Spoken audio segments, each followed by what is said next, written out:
நான்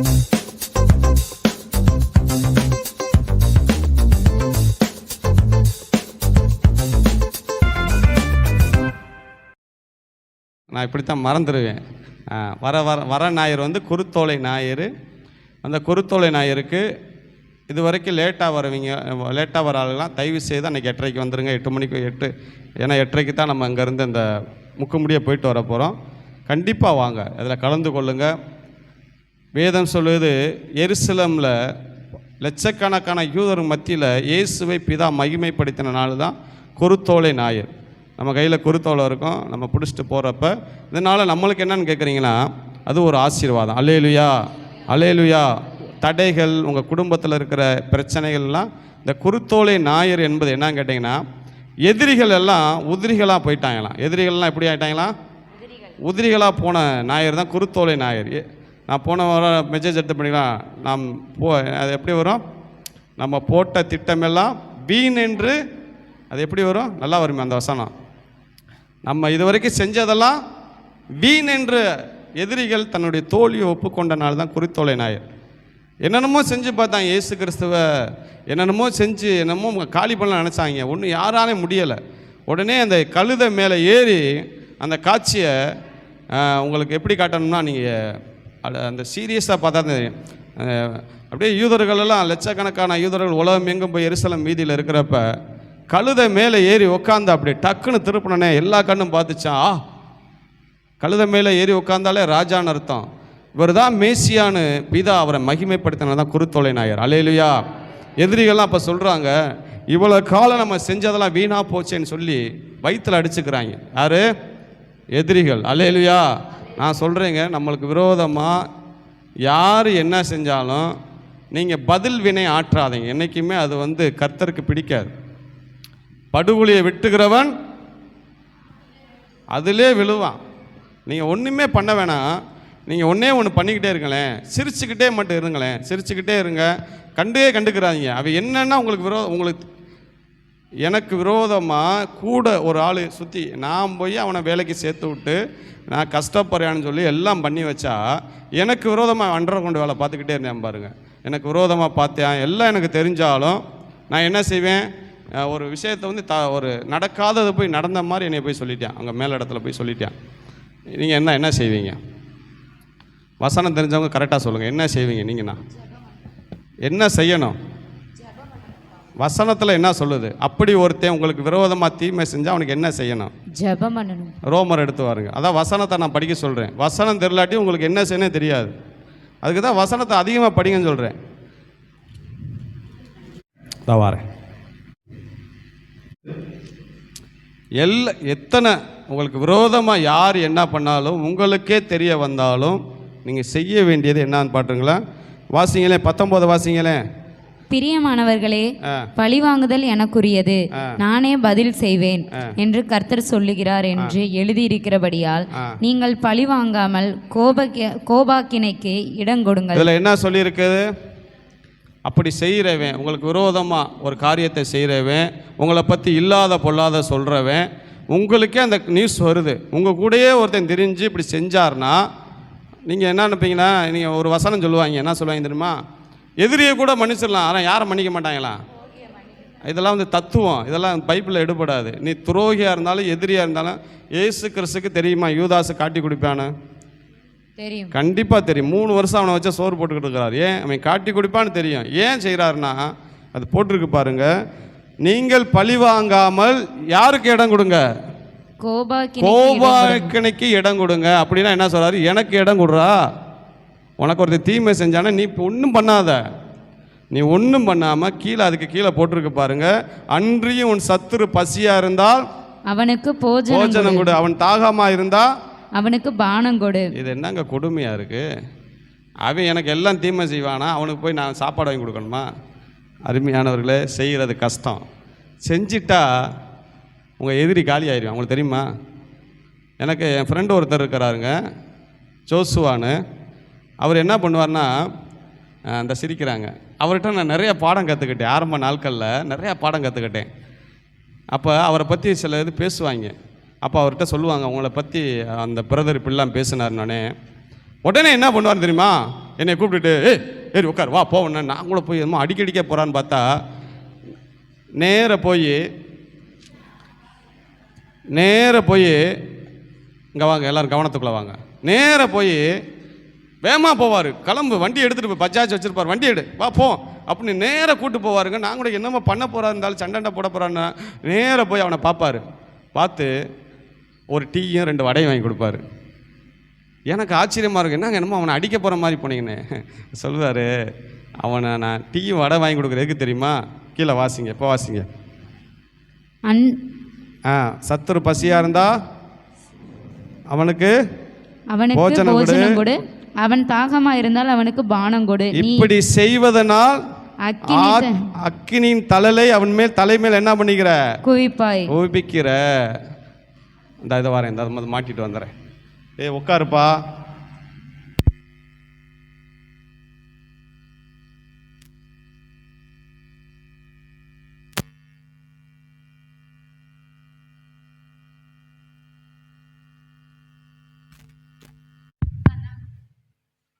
அந்த மைக்கு வேலை செய்யும், வயர் மைக். அதனால ஆக்கினி தலையை நீங்க என்ன பண்றீங்க? அந்த இதில் சவுண்ட் வைப்பாய், குபிக்கிற. அந்த 2 இதுல சவுண்டை ஃபுல்லா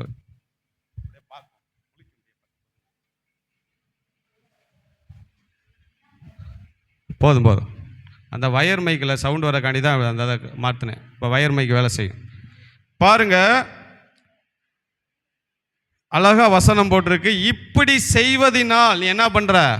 அக்கினி தழலை அவன் மேல நீ குமிக்கிற. நீ செய்யறது, நீ வடை வாங்கி கொடுக்கறது, டீ வாங்கி கொடுக்கறது, சாப்பாடு வாங்கி கொடுக்க, எதிரிக்கு வாங்கி கொடுக்கறதெல்லாம் நீ அவனுக்கு என்ன பண்ற? பனிஷ்மெண்ட். அவன் மேல தேவனுடைய கோபத்தை நீ அதிகரிச்சுக்கிட்டு இருக்கிற. அல்லேலூயா. அதுக்கு நாளைக்கு நான் யாராவது பார்த்து பிரதர் வாங்க டீ சாப்பிட கூப்பிட்டா வராமல் போயிடுறாங்க. ஐயோ பாஸ்டர் அப்படின்னு சொல்றேன். நம்ம பைபிள் வேதத்தின் படி நடந்தா எல்லாம் தானா நடக்குங்க. நேற்று வந்து சொல்கிறேன், ரொம்ப சோகமாக பேசுகிறேன். நான் பார்த்தேன், உனக்கு நான் வாங்கி கொடுத்தது அதுக்கு தான்டா, நீ எனக்கு தெரியாதா நீ என்னென்ன அண்டர் கொண்டு வேலை பார்த்துக்கிறீங்க, எல்லாம் பார்த்துக்கிறீங்க. ஆனால் சந்தோஷமாக வீட்டில் கூப்பிட்டு சாப்பாடெல்லாம் போட்டு தான் அனுப்புவேன். பாருங்கள், அங்கே கதி கலங்கிட்டு இருக்கேன். இப்போ ரொம்ப சோகமாகி உட்காந்துருக்கிறேன். செய்வதெல்லாம் வீணு.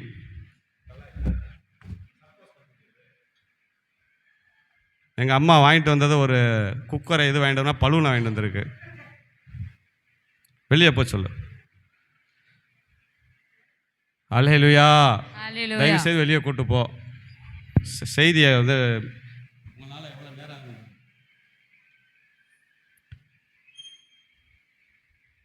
என்னைக்குமே நான் சொல்கிறேங்க, உங்களுக்கு விரோதமாக எழும்புகிறவர்கள், உங்களை அவமானப்படுத்த நினைக்கிறவர்கள், நீங்கள் செய்யாததை செஞ்சோம்னு சொல்லி ஊரில் பொருளையை கலப்புறவங்க, இவங்களுக்கு விரோதமாக நீங்கள் எலும்பி கோவப்பட்டு சண்டை போட்டு ஒரு பிரயோஜனம் கிடையாது.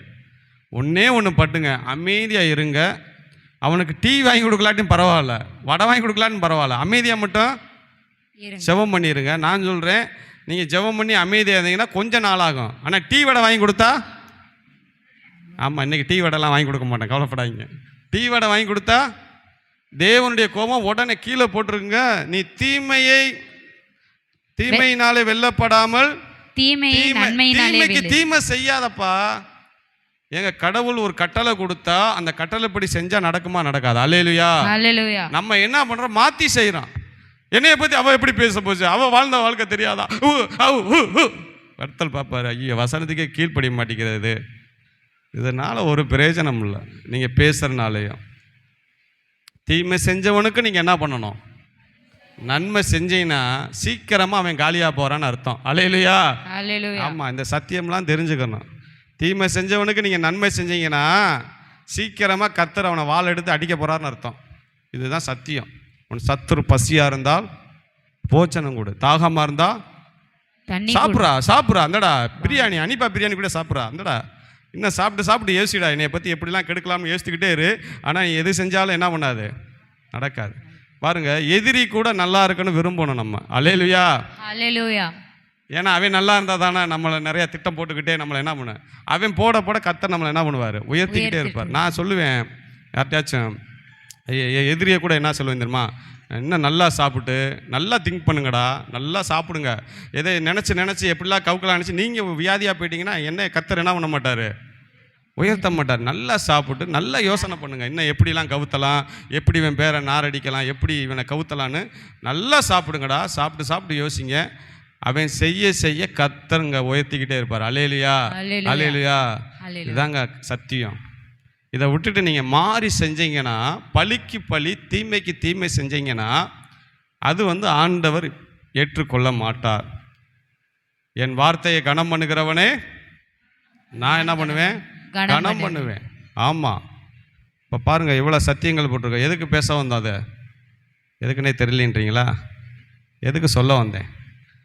குருத்தோலை நாயர், எதிரிகள் கலங்கின நாட்கள். அல்லேலூயா.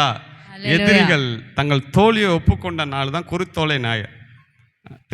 அநேக திருச்சபையில் அதை பற்றி வெளிப்பாடு கிடையாது. குருத்தோலை நாயர்னா என்னங்க அப்படின்னு, குருத்தோலை நாயரை ஒரு மனிதன் புரிந்து கொள்ளாட்டி அவன் இயேசுடைய பிறப்பு மரணத்தை கண்டிப்பாக அவன் புரிஞ்சுக்கவே முடியாது. குருத்தோலை நாயர் என்பது ஒரு மனிதனுடைய வாழ்க்கையில் ரொம்ப முக்கியமானது. ஏனென்றால் எதிரிகள் போட்ட திட்டங்களெல்லாம் வீணானது. கிட்டத்தட்ட எத்தனையோ முயற்சிகள், கொலை முயற்சிகள் இயேசு கிறிஸ்து மேலே எஃப்ஐஆர் போட்டாங்க, பொய் குற்றச்சாட்டுகளை வச்சாங்க, எல்லாம் வச்சாங்க பாருங்கள். ஆனால் குருத்தோலை நாயர் என்று இயேசு கிறிஸ்து அப்படி உட்கார்ந்து கழுதை மேலே ஏறி உட்கார்றப்ப எருசலேம் நகரமே குலுங்கினதா. அல்லேலூயா, குலுங்கினது பாருங்க. அந்த நேரத்தில் தான் பரிசேயர் சதுசேயர் வேத பாதகர்லாம் பார்க்குறாங்க. பத்தாவிகளுக்கு கோபம் வருது. தங்கள் செய்வ நம்ம இதுவரைக்கும் செஞ்சதெல்லாம் வீணாயிருச்சடா. நான் சொல்கிறேங்க, நீங்கள் கர்த்தருக்குள்ள ஆண்டவருக்குள்ள நல்லா வேதத்தை படித்து பைபிளை மட்டும் படிச்சுக்கிட்டே இருங்களேன், உங்களுக்கு விரோதமாக எவை என்ன செஞ்சாலும் உங்களுக்கு வாய்க்காது. அல்லேலூயா. பதிலுக்கு நீங்கள் செஞ்ச போனாதான் அது வேற மாதிரி பிரச்சனையாக மாறும். அவே கர்த்தர் சொல்கிறாரு, பழி வாங்குறதில் யாருக்குரியது? எனக்குரியது. நான் பழி வாங்குவேன். நீ கொன்னா ஜெயிலு, நான் கொன்னா உனக்கு பெயிலு.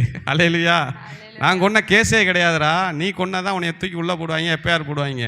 நீ எந்த இதுவுமே செய்யாமல் நீ வாட்டுக்குரு. இந்த இந்த எண்ணங்களை எப்படி தெரியுமா உங்களுக்கு வரும்? எப்போ வரும் தெரியுமா? ஜென்ம சுபாவம் உங்களுக்கு என்ன பண்ணணும்? கீழே போகணும். வேத வசனம் உங்கள் இதயத்தை என்ன பண்ணணும்? நிரப்பணும். இல்லாட்டினா அவன் வராதுங்க. போகிற போக்கில் 2-3 சொல்லிட்டு போவீங்க. பாஸ்டர் அவர் கிடக்கிறாரு, அந்த ஆள் அவர் வாட்டி சொல்லிட்டு போவார். அதுக்குன்னு நம்மளை போட்டு சபிக்கிறவங்க நேசிக்கணுமா? இதெல்லாம் என்னென்னா ஜென்ம சுபாவம். அப்போனா நீ என்னன்னா இன்னும் வேத வசனத்தினால என்ன பண்ணலாம்? நிரப்பப்படலைன்னு அர்த்தம். நிரப்பப்படாதவங்க அப்படி சொல்லிட்டு போவாங்க. அதெல்லாம் பைபிள் மாதிரி வாழ முடியாதுங்க இப்போ இருக்கிற உலகத்தில். நீ வேத வசனத்தில் என்ன பண்ணலை? நிரப்பப்படலை. இயேசு கிறிஸ்து வாழ்ந்தாரா இல்லையா? ஆணி அடித்தவனை பார்த்து எப்படி கூப்பிட்டாரு? காட்டி கொடுக்கணும் எப்படி கூப்பிட்டாரு? சிநேகிதனே, முத்தத்தினாலையா? எப்படி? எதிரியெல்லாம் அப்படி நேசிக்கணும் நீங்கள். அல்லேலூயா, அல்லேலூயா. எதிரியெல்லாம் அப்படி என்ன பண்ணணும்? நேசிக்க பழகணும். எதிரியை கூட நேசிங்க. நீங்கள் நேசிக்க சீக்கிரமாக அவன் என்ன பண்ணிடுவான்? காலத்துக்கு முன்னாடியே காணாமல் போயிடுவான். அதெல்லாம் பாருங்கள். நான் சொல்கிறேங்க, யாரெல்லாம் விரோதமாக எந்திரிச்சு வேலை பார்த்தாங்களோ நான் அவங்கள உண்மையாக நேசித்து இன்றைக்கும் பார்த்தா இன்றைக்கி அவங்களாம் அட்ரஸ் எங்கே இருக்கிறாங்கன்னே தெரியலை. அந்த மாதிரிலாம் நிறையா எலும்புனாங்க. இப்போ ஒருத்தர் எலும்பிக்கிட்டு இருக்கான். எலும்புடா எலும்பு அவனுக்கு அடி விழுந்துக்கிட்டே இருக்குது. அவன் சொல்கிறியா, ஐயோ என்னால் அடி தாங்க முடியல. அப்போ என்ன தான் அடி தாங்கினாலும் இதை என்ன பண்ண மாட்டேங்கிறான், என்னைய அதை விட மாட்டேங்கிறான். நான் பார்ப்பேன், அப்போ நீ காலியாக தான் போகிற போல, நீ இன்னும் திருந்த மாட்டேங்கிறியே. அப்போ பாருங்கள், கர்த்தர் உங்களை ஆசிரியப்பா. குருத்தோலை நாயருக்கு தயவு செய்து எல்லாரும் எத்தனை மணிக்கு வர சொன்னேன்? 8:30 வந்துருங்கிற. 8:30 மணிக்கு தான் நம்ம அங்கே போகிறோம். இயேசுவை பிதா இயேசுவை மகிமைப்படுத்தின நாள். நம்ம இயேசுவை என்ன பண்ண போகிறோம்? மகிமைப்படுத்துகிற ஒரு நாள் தான் குருத்தோலை ஞாயிறு. அந்த நாளில் முடிஞ்ச அளவுக்கு ஒயிட் ட்ரெஸ் போட்டு இருக்கிறவங்க ஒயிட் ட்ரெஸ்ஸை போட்டு கொண்டு வாங்க. கர்த்தர் உங்களை ஆசீர்வதிப்பா. ஒயிட் ட்ரெஸ் இருந்தால் போட்டு வாங்க, கட்டாயம் கிடையாது. சில பேர் ஃபோன் பண்ணி, ஏன் சிஸ்டர் வரல? எனக்கு ஒயிட் ட்ரெஸ் இல்லை பாஸ்டர், அதான் நான் வரல. மண்டையிலே கொட்டணும் உங்களெல்லாம். அதை கேட்கவே மாட்டாங்க. ஃபோன் பண்ணி கேட்குறப்ப சொல்லுவாங்க, ஏன் சிஸ்டர் நேற்று நீங்கள் வரல? பாஸ்டர் நீங்கள் ஒயிட் ட்ரெஸ் போட்டு வரேன்னு சொன்னீங்களா, என் வீட்டில் ஒயிட் ட்ரெஸ் இல்லை. அப்போ நம்மளுக்கு வரும் பாருங்க, அப்படியே பக்கத்தில் இருந்தால் என்ன பண்ணிடலாம் அவங்களா? சீனி பாலை தொளிச்சு எறும்போத்துக்குள்ள கூட கட்டி தூக்கி போட்டுடலாம். அப்படி இருக்கும். என்ன இதுன்னே கேட்குறதில்ல. அவங்களா சொல்லிக்கிடுவாங்க எங்களுக்கு அப்படி இல்லை இப்படி இல்லைன்னு. அப்போ பாருங்கள், ஒயிட் ட்ரெஸ் போட்டு அடுத்த வாரம் ஒரு நாளைக்காச்சும் 8:30 வாங்க. அல்லேலூயா, அல்லேலூயா, அல்லேலூயா. கர்த்தர் உங்களை ஆசீர்வதிப்பாராக. இந்த நேரத்திலும் குருத்தோலை ஞாயிறு, அப்போ வர வெள்ளி போய் அடுத்த அந்த இதுக்கு நம்ம இது பண்ணுவோம். உங்களுக்காக அப்படியே 2 குழந்தை எந்திரிங்க, 2 பிள்ளைகள், சிறு பிள்ளைகள் எந்திரிங்க. வாங்க சரண்யா, லாவண்யா, வாங்க, உங்களை தான் கூப்பிட்றோம். தாங்க, இதை ஆளுக்கு ஒன்று கொடுங்க, பிரிச்சுக்குங்க, டக்கு டக்குன்னு கொடுங்க.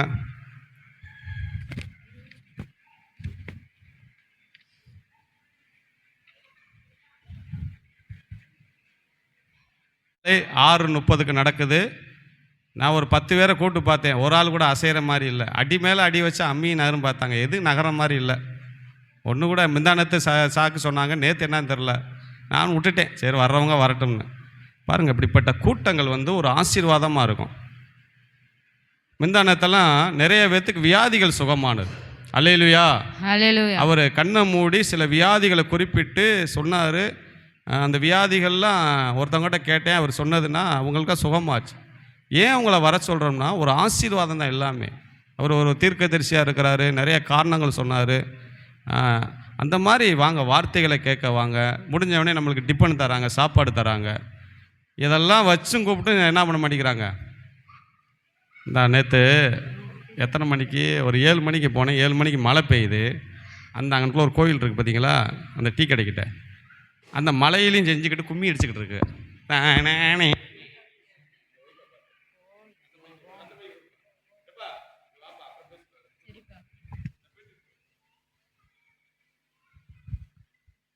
மழையிலங்க, நான் சொல்கிறது மழை பெஞ்சிக்கிட்டு இருக்கு, அந்த செகதிக்குள்ளே போட்டு அடிச்சுக்கிட்டு இருக்கு. என்னது, நம்ம ஆளுகள்லாம் எப்படி இருக்குங்க? நல்லா சேரை உட்கார வச்சு ஃபேனை போட்டு விட்டு வசனத்தை கேட்கனா வரமாட்டேங்கிறீங்க. அதான் எனக்கு ஆச்சரியமாக இருக்குது. வேறுங்க, வேத பாறுகளின் பரிசையிலும் உங்கள் நீதி அதிகமாக விட்டால் நீங்கள் பரலோகத்தில் என்ன பண்ண மாட்டீங்க. நான் சொல்கிறேன், இந்து முஸ்லீமு அவருடைய நீதியை பார்க்கல உங்கள் நீதி அதிகமாகிட்ட போகவே மாட்டாங்க. நம்மளுக்கு எல்லாமே ஒரு எப்படின்னா நிர்விசாரம், என்னத்தை போடும் என்னத்தை வச்சோம் அப்படின்னே இருக்கிறோம். ஆண்டவருக்கு முதலிடம் கொடுக்கணும், ஆண்டவரை கனம் பண்ணணும். அந்த கூட்டங்கள் நடக்குது. தயவுசெய்து இன்றைக்கி வாங்க, நைட்டில் போய் அப்படியே சாப்பிட்டு அப்படியே போய் நீங்கள் படுத்துக்கலாம். நீங்கள் அங்கெல்லாம் போய் எதுவும் கேஸெல்லாம் பற்ற வைக்க தேவையில்ல, மாவாங்க தேவையில்ல. அவங்க என்ன பண்ணுறாங்கன்னா வர்றவங்களுக்கு ஆகாரம் கொடுத்து எல்லாம் பண்ணுறாங்க. அதனால் தயவுசெய்து வாங்க. ஆட்டோ சர்ச்சு வாசல்கிட்டே இறங்குது ஆட்டோ வந்து. ஆகவே தயவுசெய்து வந்துருங்க, ஆசீர்வாதமாக இருக்கும். சில பேர்த்துக்கெல்லாம் ஃபோன் பண்ணி கேட்டால், ஃபோன் பண்ணி கூப்பிட்றேன் இந்தா அப்படின்னாங்க, அவ்வளோதான். வாங்க தயவுசெய்து. காற்று இருக்கும்போதே என்ன பண்ணுவாங்க, பழமொழி சொல்லுவாங்களே, தூற்றி கொள்ளணும். வசனங்கள் சபை இருக்கும்போதே நீங்கள் ஆண்டோட நெருங்கணும். இதெல்லாம் முடிய ஒரு நாள் வரப்போகுது. அந்திகிறிஸ்துவோடைய ஆட்சியில் சபையே இருக்காது. அன்னைக்கு வசனங்கள் கிடைக்காது, பஞ்சம் வரப்போகுது. அன்னைக்கு ஓடி ஆடி ஜனங்கள் இலைப்படையவர்களாம். வெளிப்படுத்த சொல்லியிருக்கு, ஜனங்கள் வசனம் சர்ச்சை தேடி போவாங்கன்னா சர்ச் இருக்காது. இன்னைக்கு இருக்கும்போதே இன்னைக்கு சபையை தேடுங்க, சபையை நேசிங்க, ஆண்டவருக்காக ஓடி வாங்க. எபிரேயர் 10 சொல்லுது, 10:25 வாசிங்களா. எபிரேயர் 10, எபிரேயர் எடுத்துக்கொள்ளுங்க 10.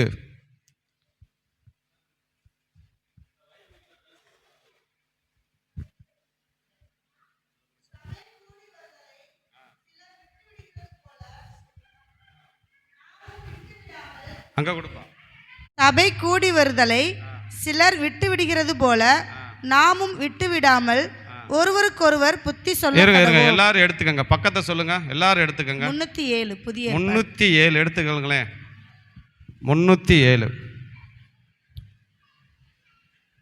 எடுத்துக்கங்க எல்லாரும். சபை கூடி வருதலை சிலர் விட்டு விடுகிறது போல நாமும் விட்டு விடாமல் ஒருவருக்கொருவர் புத்தி சொல்ல கடவோம். நாளானது சமீபித்து வருகிறதை எவ்வளவாய் பார்க்கிறீர்களோ அவ்வளவாய் புத்தி சொல்ல வேண்டும். சபை கூடி வருதலை விட்டு விடுகிறது போல, அப்படி விடுறவங்களை பார்த்து நீங்கள் என்ன சொல்லணுமா, புத்தி சொல்லணும். நாளானது சமீபித்து வருகிறதான் புத்தி சொல்லணும். நான் சொல்கிறேங்க, பணம்தான் வாழ்க்கைன்னு நினச்சி வாழ்ந்துடாதீங்க. பணம் வந்து ஒரு நாளும் உங்களுக்கு நிம்மதி சமாதானத்தை கொடுக்காது. பிசாசு வைக்கிற ஒரு பெரிய பிரச்சனை என்ன தெரியுமா? ஞாயிற்றுக்கிழமையிலும் பணத்தை சம்பாதிக்கிறதுக்கு செய்ய சொல்லுவேன். ஆனால் சரீரத்துக்காக நீங்கள் ஞாயிற்றுக்கிழமை போவீங்க, உங்கள் ஆத்துமா எங்கே போகும்? ஆத்துமானா என்ன? மரணத்துக்கு அப்புறம் எங்கே போவோம்? இதெல்லாம் நம்ம புரிஞ்சுக்கணும். அது கீழே போட்டிருக்கு பாருங்களா, சத்தியத்தை அறிவை அடைந்த பின்பும் நாம் மனப்பூர்வமாய் பாவம் செய்கிறவர்களாய் இருந்தால் பாவங்களின் நிமித்தம். அப்போ சபைக்கு வராமல் இருக்கிறத என்ன சொல்கிறார் ஆண்டவர்? சொல்லுங்க. பாவம்ன்றார். அது ஒரு பாவமா? மனப்பூர்வமாக நீ பாவம் செய்கிற. ஏன் பாவம்ன்றாரு ஆண்டவர்? நியாயப்பிரமாணத்தில் 7வது நாள் உன் பரிசுத்த நாளை, ஓய்வு நாளை அனுசரிக்கணும் போட்டிருக்கிறாரு. நீ 6 நாள் வேலை செஞ்சு 7ஆம் நாள் தேவனுடைய வீட்டில் இருக்கணும். ஆண்டவர் அப்படித்தானே 6 நாள் உலகத்தை உண்டாக்கி 7ஆம் நாள் என்ன பண்ணாரு? இப்போ இந்த கட்டளையை ஒருத்தவங்க சொல்கிறத மீறதே என்னது? பாவங்க. அந்த வார்த்தையை மீறதே பாவம். நீங்கள் பாவம்னா தண்ணி அடிக்கிறது, இதுதான் பாவம் நினைக்கக்கூடாது. ஆண்டோடைய வார்த்தை எங்கெல்லாம் சொல்லிக்கோ அது மீறது பாவம். ஓய்வு நாள் இப்படி இருக்கணும்னா நான் இப்படி தான் இருப்பேன்றது அதுதான் பாவம். ஆகவே தயவு செய்து வராதவங்களுக்கு புத்தி சொல்லுங்கள். இப்போ அப்போல்லாம் இருக்கக்கூடாது. நீ வந்து சரீரத்துக்காக உழைக்கிற, இந்த பூமியில் உழைக்கிற, ஒரு நாள் மறிச்சோம்னா நம்ம எங்கே போவோம்? ஆத்துமா எங்கே போவோம்? இன்றைக்கி நான் சொல்லுவாங்கன்னா கோடான கோடி ஆத்துமாக்கள் அந்த பூமியில் கதறிக்கிட்டு இருக்கிறாங்க, நரகத்தில் போய் கதறிக்கிட்டு இருக்கிறாங்க. ஏன் கதறாங்க? எங்களுக்கு மறுபடியும் ஒரு வாய்ப்பு கொடுத்தா நாங்கள் ஆண்டவரை தொழுது கொண்டு பரலோகத்துக்கு வருவோன்றாங்க. அவங்களுக்கு வாய்ப்பு இல்லை. ஆனால் அந்த பூமியில் இருக்கிறவங்களுக்கு வாய்ப்பு இருக்குது. நான் சவுண்ட் இல்லாமல் இருக்க சொல்லுப்பா, கொஞ்சம் சவுண்ட் இல்லாமல் இருக்க சொல்லு, அங்கிட்டு கூட போக சொல்லு. அப்போ பாருங்கள், இதெல்லாம் நம்ம மனப்பூர்வமாக பாவம் செய்கிறவராக இருந்தால் வேற ஒரு பலி இல்லைன்றார். உனக்காக ஆண்டவர் சிலுவையெல்லாம் சுமந்து எல்லாம் பண்ணிட்டாருப்பா, இனி ஒரு பலி செலுத்த முடியாதுப்பா, ஒரு தடவை தான்ப்பா பலின்றார். சத்தியத்தெல்லாம் நீங்கள் அறிஞ்சு கொள்ளணும். இந்த சத்தியமெல்லாம் உங்களுக்கு தெரியணும். ஏதோ நம்ம வாட்டுக்கு இருக்கிறோம், நம்ம வாழ்கிறோம், சம்பாதிக்கிறோம், இப்படி போகிறோம் நினைக்காதீங்க. திடீர்னு ஒரு நாள் வரும், நாளானது சமீபத்து வரும், வருகை வரும், திடீர்னு மரணம் வரும், ரெண்டில் எது வேணாலும் வரும். நம்ம எங்கே போகணும் அந்த நிச்சயம் உங்களுக்கு தெரிஞ்சிருக்கணும். நரகம் போனால் மறுபடியும் சான்ஸே கிடையாதுங்க. நரகத்தில் தண்டனை அங்கே போயிட்டேன்னா மீட்பே கிடையாது. ஆகவே நம்மளாம் ரொம்ப கவனமாக வாழணும். திடீர்னு மரணம் வரும். 48 வயசு பையன் அந்த இறந்து போயிட்டு அவங்க அப்பா இடிஞ்சு உட்காந்துருக்காரு, பாரதி ராஜா. அவன் எங்கே பேர் பண்ணுறீங்க? நல்ல லட்சாதிபதியாக வாழ்ந்துட்டாங்க, செத்து நரகத்தில் போய் கிடைக்கும். அவனுக்கு தெரியாது, பாரதி ராஜாவுக்கு தெரியாது, தன் மயன் நரகத்தில் தான் கிடைக்கணும். நரகத்தில் போய் இன்றைக்கி வேதனைப்பட்டுக்கிட்டு இருக்கான். தெரியுமா உங்களுக்கு? இந்த பூமியோட வாழ்க்கை சில நிமிஷங்கள் தான். நான் நரகம்ன்றது நித்தியமானது. ஆகவே நான் சொல்கிறேங்க, நம்ம ஆத்துமாவுக்காக, அதனால தான் வேதம் உன் ஆத்துமா வாழ்வது போல உன் சரீரம் வாழ்வதை போல சொல்ல கிடையாது. உன் சரீரம் வாழ்வது, உன் ஆத்துமா வாழ்வது போல. அப்போ கிறிஸ்தவ வாழ்க்கைன்றது ஆத்துமாவிலேருந்து தொடங்கணும், சரீரத்திலேருந்து தொடங்கக்கூடாது. ஏங்க எனக்கு தெரிஞ்சு என் கூட இருந்தீங்க நைட்டும் பகலும் 12 நாள் வேலை பார்த்துருக்குறாங்க. நாங்கள் ஒரு இதில் வேலை பார்த்தோம், ஒரு டிபார்ட்மெண்ட்டில் 12 நாள் வேலை பார்ப்பாங்க, நைட்டும் பகலும் பார்ப்பாங்க. அவங்க நிலைமை இன்றைக்கி எப்படி தெரியுமா இருக்குது? இன்றைக்கி வியாதி வந்து இன்றைக்கி கஷ்டப்பட்டு. ஆனால் நான் எனக்கு கொடுக்கப்பட்ட அந்த 5 நாள் 6 நாள் தான், அதுக்கப்புறம் நான் எங்கே போகவே மாட்டேன். ஆனால் இன்னைக்கு கர்த்தர் என்னை ஆசீர்வாதமாச்சுக்க. அதை தான் சொல்கிறேன், பணம் உங்களுக்கு நிம்மதியை தராதுங்க. பணத்தினாலே ஒருவன் திருப்தி அடைய மாட்டேன். பணம் பணம் பணம் பணம் பணம் பணம்னுக்கிட்டு இருக்கிறீங்க. நீ சேர்த்து வைப்ப, பிசாசு அதை அழிக்கிறதுக்கு ஒரு தந்திரத்தை பண்ணுவேன். அதுதான் என்னது? வியாதி, டாக்டர், நஷ்டம், இதெல்லாம் கொண்டு வருவேன். ஆனால் கர்த்தரை நீ தேடி கொஞ்சமாக சம்பாரிச்சா கூட அந்த காசு எப்படி இருக்கும்? ஆசீர்வாதமாக இருக்கும். அல்லேலூயா. இதெல்லாம் நீங்கள் புரிஞ்சுக்கிறணும். இதெல்லாம் புரிஞ்சுக்கிட்டா தான் ஆசீர்வாதம். தன்னுடைய ஜீவ சுவாசத்தை கையில் யார் வச்சுருக்காது? கர்த்தர். அவர் நினச்சா ஒரு நிமிஷம் நிப்பாட்டிடுவாராம். அவர் நினச்சா ஒரு நிமிஷம் நிற்பார். உங்களுடைய வாழ்க்கை யார் கையில் இருக்குது? உன் வாழ்க்கை உன் கையில். மடப்பையன், அதெல்லாம் மடப்பையன் எழுதி, அதெல்லாம் நம்பாதீங்க. உன் வாழ்க்கை உன் கையில் கிடையாது, ஆண்டவர் கையில் இருக்குது. செமிக்க வைக்கிறது அவர் தான், சாப்பாடை ஜீர்ண வைக்கிறது அவர் தான், எல்லாமே அவர் தான். அவர் நினச்சா அவனை என்ன வேணாலும் பண்ணிடலாம். ஆனால் கிருபை கொடுப்பார். உனக்கு கிருபையாக கொடுத்து பார்ப்பார். கீழ்ப்படுகிறியா, கீழ்ப்படுகிறியா, கீழ்ப்படுகிறியா, என்னை தேடுறியா, என்னை தேடுறியா. நீ தேடாமல் நீ என்னென்னத்தையோ தேடும்போது ஆண்டவர் எடுத்தவனே யாரையும் இதை பண்ண மாட்டார். கிருபையாக சில நாட்களை கொடுப்பார். அது எல்லாத்துக்கும் எனக்கும் சேர்த்து தான் சொல்கிறேன். ஆகவே இந்த நாளிலும் சபை கூடி வருதெல்லாம் விட்டு விடாதீங்க. கர்த்தர் உங்களை ஆசீர்வதிப்பா. அதே போல் இந்த செய்தி மடல் கொடுத்தா வசனங்களை எழுதுங்க. நிறையா பேர் வாங்குறீங்க, கொடுக்கலாட்டி எனக்கு கொடுக்கலையான்னு கேட்குறீங்க. நான் கேட்பேன், நீங்கள் எழுதலையான்னு கேட்டால் நீங்கள் பதில் சொல்ல மாட்டீங்க. எழுதுங்க, வசனத்தை எழுதுங்க. ஏன் அதெல்லாம் உங்களுக்கு கொடுக்குறோம்னா, அப்படியாச்சும் நீங்கள் என்ன பண்ணணும், பைபிளையாச்சும் படிப்பீங்கன்னு தான். அதுக்கு தான் வசனம் கொடுக்குறோம். அந்த கேள்வி பதிலெல்லாம் கொடுத்து அதில் நிறைய காரியங்களை கற்றுக்கலாம். வசனத்தை எழுதுங்க, தயவு செய்து வசனத்தை எழுதுங்க. நேரம் இல்லைன்னு யாரும் என்ன பண்ணிடுறாங்க, நேரம் இல்லைன்னு யாரும் சொல்லாதீங்க. உங்களுக்குலாம் நேரம் இருக்குது, எனக்கு நல்லா தெரியும். நீங்கள் வந்து பிரதமர் மோடியோ அமித்ஷாவோ கிடையாது, நேரம் இல்லாமல் இருக்காது. உங்களுக்குலாம் நேரம் இருக்குது. வசனத்தை எழுதுங்க. கர்த்தர் உங்களை ஆசீர்வதிப்பார். இந்த காலை வேளையில் ஒரு தேவ செய்திக்கு நேரம் நம்ம போக போகிறோம். எடுத்து வாசிங்க, யோவான் எடுத்து வாசிங்க 14:4. நான் இடத்தை அறிந்திருக்கிறீர்கள். அதில் வரும், இதில் வரும் 14 கேட்டாலும் நான் அதை செய்வேன். 14. 14 வாசிங்க. என் நாமத்தினாலே நீங்கள் எதை கேட்டாலும் அதை நான் செய்வேன். எல்லாரும் கண்களை மூடி ஜெபம் பண்ணுவோம். உம்மை துதிக்கிறோம் ஆண்டவரே. இந்த கால வேளையிலும் ஆண்டவரே, என் நாமத்தினாலே எதை கேட்டாலும் தருவேன் என்று வாக்கு பண்ணியிருக்கிற மை ஸ்தோத்திரம் ஆண்டவரே. உம்மை துதிக்கிறோம் ஆண்டவரே. ஹல்லேலூயா. மை ஸ்தோத்திரம். தொடர்ந்து ஆசீர்வதிக்கும்படி செபிக்கிறோம் நல்ல பிதாவே. இங்கே ஆண்டவர் சொல்லுகிறார், என் நாமத்தினாலே எதை கேட்டாலும் அதை நான் செய்வேன். இப்போ முன்னாடி வந்து ஒருத்தர் பேசினப்ப சொன்னார், எதை கேட்டாலும் தந்துடுவாரா அவர் நாமத்தில்? சொல்லுங்கள், யாரான்னு சொல்லுங்கள், தெரிஞ்சு. எதை கேட்டாலும் தந்து, நம்ம ஜெபம் பண்ணதெல்லாம் தந்துடுவார் ஆண்டவர். பைபிள் படி வசனத்தைப்படி சொல்லணும். அவர் சித்தத்தின்படி கேட்டால் செய்வார். ஆரம்ப நாட்களில் உடன் ஊழியராக இருந்தப்போ நிறைய ஆத்துமாக்களை போய் அறுவடை பண்ணி ஆலயத்தை கொண்டு வருவேன். அந்த ஊழியர் என்ன பண்ணுவார்னா, அவர் ஜெபம் மட்டும் பண்ணிவிட்டு மற்றதெல்லாம் என் கையில் கொடுத்துருவார். நீ தான் எல்லாத்தையும் அவங்களுக்கு கண்ட்ரோல், நீ தான் அந்த ஏரியா பாஸ்டர் மாதிரி விட்டுட்டார். ஐயோ, ஒவ்வொருத்தரும் படுத்துகிற பாடு இருக்கே, இங்கிட்டு படுத்துவாங்க அங்கிட்டு படுத்துவாங்க. நான் அதான் சொல்லுவேன், ஊழியரை வந்து யாருமே தயவு செய்து வராதிங்கப்பா. வந்தால் எல்லாத்தையும் தாங்கிக்கொள்ள உங்களுக்கு என்ன இருக்கணும், இருதயம் இருக்கணும், திராணி இருக்கணும், பொறுமை ரொம்ப இருக்கணும். ஆமாம், ஒருத்தவங்க பேசுவாங்க, 1.5 மணி நேரம் வச்சு உன்னை வச்சு என்ன பண்ணுவாங்க, அவங்களா பேசிக்கிட்டு இருப்பாங்க. அதெல்லாம் கேட்குறதுக்கு நீ என்ன செய்யணும், அமைதியாக உட்காந்துருக்கணும். அப்போ பாருங்கள், அப்போ ஒருத்தன் வந்து கேட்டேன், ஒரு வாலிப பையன், அவன் எங்கே இருக்கிறான்னா காலவாசல் அங்கிட்டு இந்த பாஸ்போஸ்ட் ஆஃபீஸ் அந்த பக்கம் வீடு இருக்குது. அப்போ கேட்டேன், அவன் புதுசாக ரசிக்கப்பட்டு என் மூலமாக சர்ச்சுக்கு கொண்டு வந்துக்கிட்டு இருக்கேன், புதுசாக பிசாசு பிடிச்சி கொண்டு வந்துக்கிட்டு இருக்கேன். ஒரு 2 மாதத்தில் கேட்டேன், இந்த வசனத்தை படிச்சிருப்பேன் போல். அப்போ கேட்டேன், எதை கேட்டாலும் தருவாரா அவர் நாமத்தில்? ஆமாயா, எதை கேட்டாலும் தருவார். மறுவாரம் வந்தியா, எதை கேட்டாலும் தருவாரா?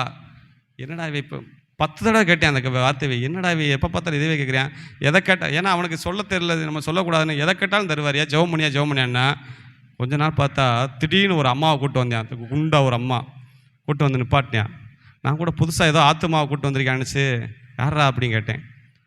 இவங்கள தான் நான் கல்யாணம் பண்ண போகிறேன் அப்படின்னா. யாரா அப்படின்னு. சிஸ்டர் நீங்கள்? நான் ஏற்கனவே கல்யாணமாகி எனக்கு 2 பிள்ளைகள் இருக்கு. அதிர்ச்சி அடைஞ்சு அப்படி நின்று பாஸ்டர்கிட்ட அந்த செய்தி கொண்டு போகல, எனக்கிட்ட தான் வந்திருக்கு. நான் கேட்டேன், டே ஏப்பா உனக்கு தான் பொண்ணு பார்த்து நான் கல்யாணம் பண்ணி வைக்க மாட்டேம்மா, ஏன் இப்படி ஒரு 2 கல்யாணமாகி 2 பிள்ளைக்கு தாயை போய் கூப்பிட்டு வந்துருக்கு? நீங்கள் தானே சொன்னீங்க எதை கேட்டாலும் தருவார்னு. எதை கேட்டாலும் தருவார்னு சொன்னடா, இதை கேட்டேன்னு என்கிட்ட சொன்னியாடா? டே, எதை கேட்டாலும் தருவாருன்னு சொன்னால் உங்கள் அம்மா அப்பா இதை விரும்புவாங்களாம் கேட்டேன். இல்லை, விரும்ப மாட்டேன். உங்கள் அம்மா அப்பாவை காட்டிலும் இயேசு வந்து அதை காட்டிலும் உன் மேல் அக்கறை உள்ளவர். அது எப்படி விரும்புவார்? வசனத்தை நீ என்ன தப்பாக எடுத்துக்கிட்டு என்கிட்ட வந்து அதுக்கு தான் என்கிட்ட கேட்டுக்கிட்டே இருந்தேன்னு. நீங்கள் தானே சொன்னீங்கன்னுட்டேன் டக்குன்னு. நல்ல வேலை அங்கே போய் சொல்லிடுறாரு அந்த பெரிய பாஸ்டர்கிட்ட, என்னை வேலையை விட்டு நிப்பாட்டிடுவார் அவர், ஊழியத்தை விட்டு. இவர் தான் சொன்னார். நான் யதார்த்தமாக சொன்னேன்டா, எதை கேட்டாலும் தருவார்னா ஜெபம் பண்ணான்னு. நீ இப்படி செய்வேன்னு எனக்கு என்ன? அதனால் அன்னையிலேருந்து கொஞ்சம் விழிப்பாயிட்டேன். ஆகா, ஒரு வசனத்தை சொன்னையில் அதுக்கு ஆப்போசிட் என்ன பண்ணணும், சொல்லியே ஆகணும். இவங்க என்ன தப்பாக புரிஞ்சுக்கிறாங்க வசனத்தை, எதை கேட்டாலும் தருவார். அப்போ அந்த சகோதரியை கூப்பிட்டேன், என்ன பிரச்சனை கேட்டேன். என் கணவர் ஒரு குடிகாரு, அதுக்கு அவர் வந்து சரியில்லை, அதனால இந்த பையன் வந்தியான், என்கிட்ட கொஞ்சம் பாசமாக பழகுனியான், அதனால் இவனவே வாழ்க்கை துணையா, ஏம்மா அவன் வாழ்க்கையை கெடுத்துறாதாம்மா, அவன் பாவம் ஒரு சின்ன பையன், அவங்க அக்கா 2 பேர் இருக்கிறாங்க, அது அவங்க அம்மாக்கெல்லாம் தெரிஞ்சால் அவங்க உடஞ்சி போயிடுவாங்க அப்படின்னு பாருங்கள். அதை மீறியும் அப்புறம் அவங்க அம்மா அவங்க 2 தங்கச்சியெல்லாம் ஃபோன் பண்ணி, பாஸ்டர் இப்படி போயிட்டு என் தம்பி நீங்களாம் புத்திமொழி சொல்லுங்கன்னானே, அவன் என்ன சொன்னாலும் அந்த கேட்குற மனதில் நிலையில் இல்லை. அந்த சொல்லுவாங்கள்ல, அந்த வயசு டீன் வயசுன்னு சொல்கிறாங்களே, நீங்கள் என்ன தான் சொன்னாலும் இங்கே என்ன பண்ண மாட்டாங்க, கேட்கவே மாட்டாங்க. தாவீது சொல்கிறாருல, பாம்பாட்டிகள் வினோதமாய் ஊதினாலும் தன் காதை அடைக்கிற செவிட்டு விரியன் போல் சில இருக்குங்க. அந்த வயசு அப்படி. அந்த வயசில் நீங்கள் என்ன தான் சொன்னாலும், எவ்வளோ தான் நல்லது சொன்னாலும் கேட்காது. நான் உன்னை பெற்றேன் வளர்த்தேன், அப்படி செஞ்சேன் இப்படி செஞ்சேன், அதெல்லாம் அப்படின்றான். இவனை பார்த்தேன் சொல்லலை. அப்புறம் ஜெபம் பண்ண ஆரம்பித்தேன். இவனுக்காண்டி ரொம்ப போராடி ஜெபம் பண்ணேன். ஆண்டவரே, இவங்களுக்குள்ளே ஒரு சண்டை வந்து இந்த பொம்பளை இந்த இவனை வெறுத்துட்டு ஓடணும் ஆண்டவரே அப்படின்னு ஜெபம் பண்ணேன். அதே மாதிரி கொஞ்ச நாள் அது ஆயிடுச்சு. அல்லேலூயா. அப்புறம் அந்த பையனை மீட்டு அவங்க அம்மாட்ட கொடுத்தேன். அப்புறம் அவன் வசனம் அடுத்து வந்து எதாவது கேட்க ஒரு வேலை ரொம்ப உஷாராக இருப்பேன். ரொம்ப அவன்கிட்ட சொல்கிறப்ப, ஏன்னா அவன் ஏகடமனையாக செய்கிறவன்னு அப்போ வந்து கேட்பேன், பாஸ்டர் இந்த வசனம் இப்படி சொல்லியிருக்கேன், என்ன சொல்கிறீங்கன்னு. எந்த வசனம்டா, இந்த வாரண்டா இருறா அவன் பார்த்துட்டு இருறா ஒரு 10 நிமிஷம் கழிச்சு சொல்கிறேன்னு சொல்லிட்டு கொஞ்சம் நிதானம் உட்காந்து சொல்லுவேன். இவன்கிட்ட சொல்லக்கூடாது, எதை செஞ்சாலும் ஏட்டிக்க முடியாது செய்கிறவன். பாருங்கள், இப்படிலாம் அந்த வசனத்தை தப்பாக புரிஞ்சாங்க. எதை ஆண்டவர் சொன்னார், என் நாமத்தினாலே நீங்கள் எவைகளை கேட்டாலும், அதுக்கு மேலே என்ன சொல்லியிருக்காரு, கீழே என்ன சொல்லியிருக்காரு, என் அவள் பாருங்கள், இன்னொரு இடத்துல சொல்லியிருக்காரு, என் சித்தத்தின்படி கேட்டாலும் அதை நான் செய்வேன்றார்.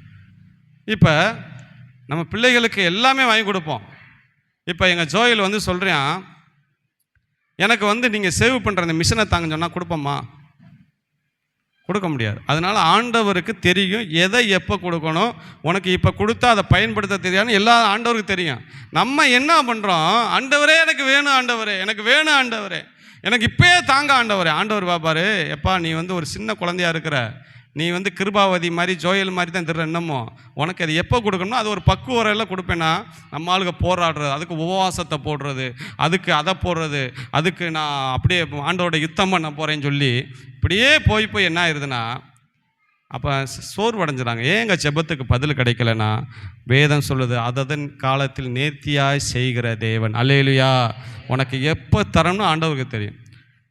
உடனே தாமதம் ஆகிறதுனால உன் ஜெபத்தை கேட்காம ஆண்டவர் கிடையாது, அவருக்கு தெரியும் உனக்கு எப்போ தரணும். அல்லேலூயா. நான் ஒரு காரியத்துக்காக ஜெபம் பண்ணோம், அந்த புது தாமரப்பட்டில் இருக்க ஜெபம் பண்ணுறப்ப கிடைக்கவே இல்லை. நானே ஆண்டவர்கிட்ட ரொம்ப கோவப்பட்டேன். என்ன ஆண்டவரே, இதை இவ்வளோ கேட்குறேன், நீங்கள் ஏன் செய்ய மாட்டேங்கிறீங்கன்னு. செய்யவே இல்லை. 1 வருஷம் செய்யலை, 1.5 வருஷம் ஆச்சு. அதுக்கப்புறம் பாருங்கள், அந்த இடத்துல சில காரியங்கள் நடந்தப்போ தான் எனக்கு தெரியும், ஆண்டவரே நல்ல வேளை எனக்கு அதை கொடுத்துருந்தா பெரிய நஷ்டமாயிருக்கும். அல்லேலூயா. அதை தான் உங்களுடைய மூளை அறிவும் அவருடைய மூளை அறிவும் வித்தியாசமானது. உங்களது எத்தனை மூலகிராம், எத்தனை கிராமு மூலகிராமு, மூளையுடைய கிராம் எத்தனை, 250? எப்பா எத்தனைப்பா கிரேசம்மா, எத்தனை மூளையோடைய கிராமு, மூளையோடைய கிராம் எத்தனை, 250. இதை வச்சுக்கிட்டு நீங்கள் கம்மியாக தான் பார்க்க முடியும். ஆனால் தேவனுடைய அநாதி அவருடைய திட்டங்கள்லாம் பெருசாக இருக்குது. அல்லேலூயா. ஆகவே இங்கே பார்க்குறோம். சரி, இப்போ இந்த இயேசுவின் நாமத்தினாலே எதை கேட்டாலும் செய்வேன்றார். யாருக்கெல்லாம் செய்வார், அதை தான் இன்றைக்கி ஒரு 3 குறிப்பை நான் டக்குன்னு சொல்ல போகிறேன். யாருக்கு செய்வார்? முதலாவது எடுங்க, அப்போஸ்தலர் 4:12 வாசிங்களேன். அப்போஸ்தலர் 4:12. அவராலின்றி வேறொருவராலும் ரட்சிப்பு இல்லை.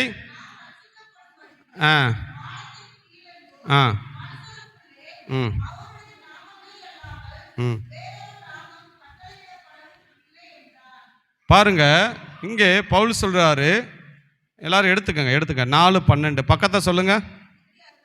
165 எடுத்துங்க. 165 எடுத்துக்கிட்டீங்களா? 4:12 நான் வாசிக்கிறேன்.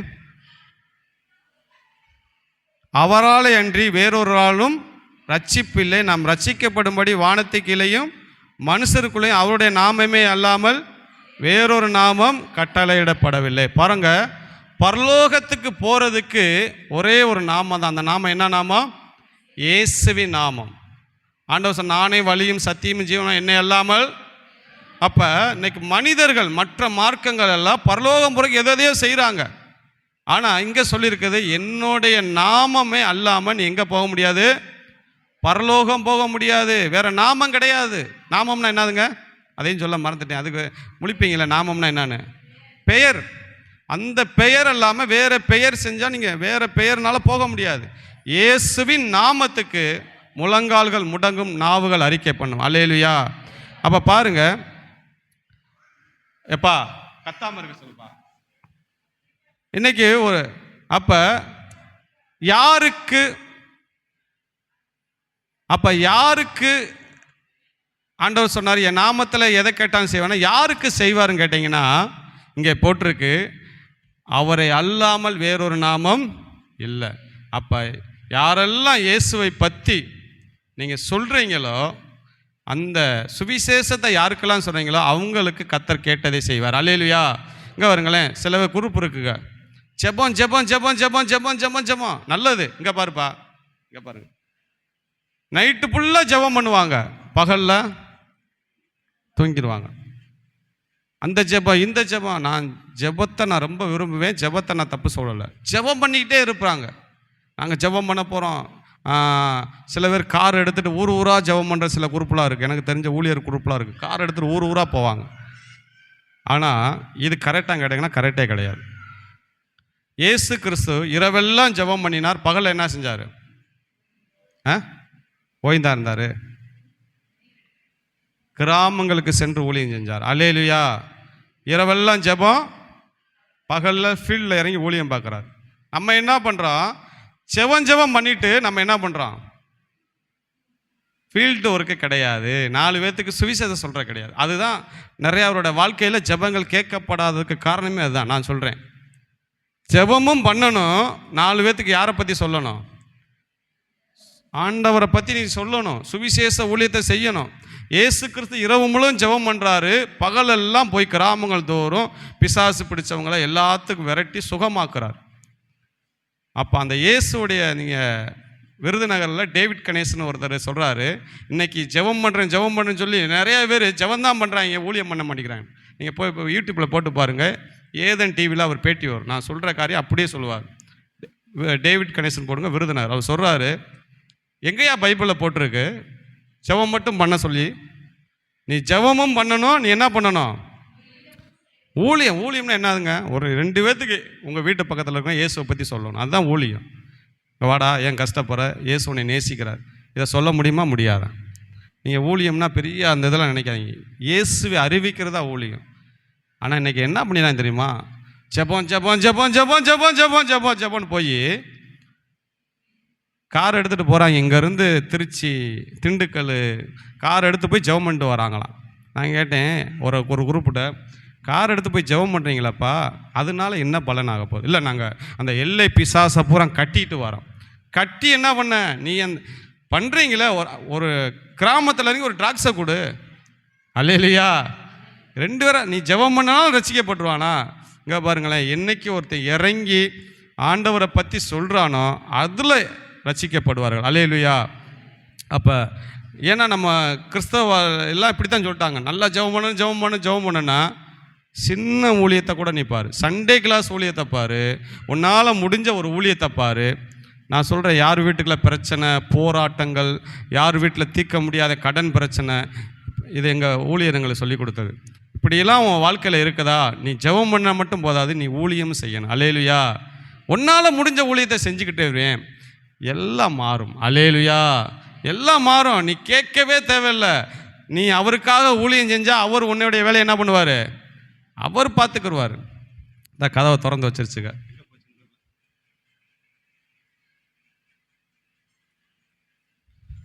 அப்போ பாருங்க, இந்த திவ்யா எங்கே போச்சு? எங்கே பாருங்க, கூப்பிடுப்பா. லாவணியாலாம் இருக்குல்ல, கதை ரெடி பண்ணுறாங்களா? எங்கே போகிறீங்க? கதை ரெடி பண்ணுறீங்களா? சரி, ரெடி பண்ணுங்க. அப்போ பாருங்கள், ஜெபம் பண்ணுவது நல்லது. அதே நேரத்தில் நீங்கள் என்ன செய்யணும்? ஒரு சின்ன ஊழியங்களை பார்க்கணும். அல்லேலூயா. எனக்கு ரட்சிக்கப்பட்ட நாள்ல இருந்து நான் ஆண்டவரை ஏற்றுக்கொண்ட நாள் வரைக்கும் என்னை யாருமே சொல்லலைங்க ஊழியம் பாருன்னு. எனக்குள்ள வைராக்கியம், ஆண்டவருக்காக எதையா செய்யணும்னு சொல்லி இரவும் பகலும் வேலை செஞ்ச நாள் மீதி போக சாயந்தரம் வந்து வண்டி எடுத்துகிட்டு போகிறது தான். நைட்டு 12 மணிக்கு தான் வந்து எங்கள் அம்மாவுக்கு வையும். உலகத்தில் உங்களை மாதிரி சர்ச்சுக்கு போனோன்னா இந்தியாவில் பார்த்ததில்லைன்னு சொல்லு வையும். அப்படி வையும். ஏன்டா அப்படி தெரியுங்க? நைட்டும் பகலும் இந்த கோடாங்கி குறி சொல்கிற மாதிரியே தெரியுங்களடா. இன்னும் இரவும் பகலும் ஓடி அநேக ஊழியங்களை செஞ்சு அதனால் சில வரங்களை கொடுத்து பிசாசு விரட்டுற வரங்கள் சில காரியங்கள்லாம் கொடுத்தாரு பாருங்க. பாருங்க, அப்போ யாருக்கு எதை கேட்டாலும் செய்வார். இப்போ சொன்ன யாருக்கு செய்வார்? அவருடைய ஊழியத்தை செய்கிறவளுக்கு. முதலாவது நீங்கள் புரிஞ்சுக்கணும் அதை.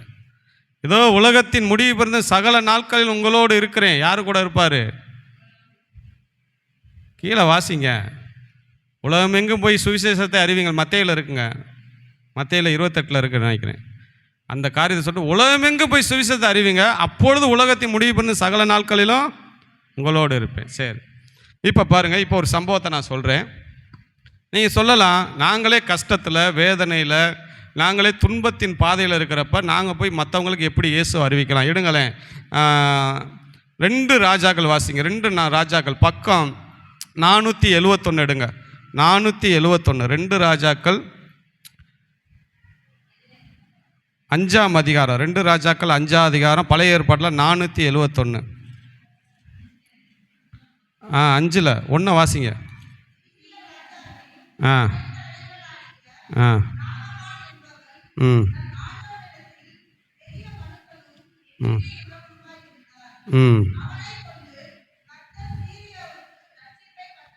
எல்லாரும் எடுத்துக்கோங்க. பக்கம் 471 எடுத்துக்கங்க.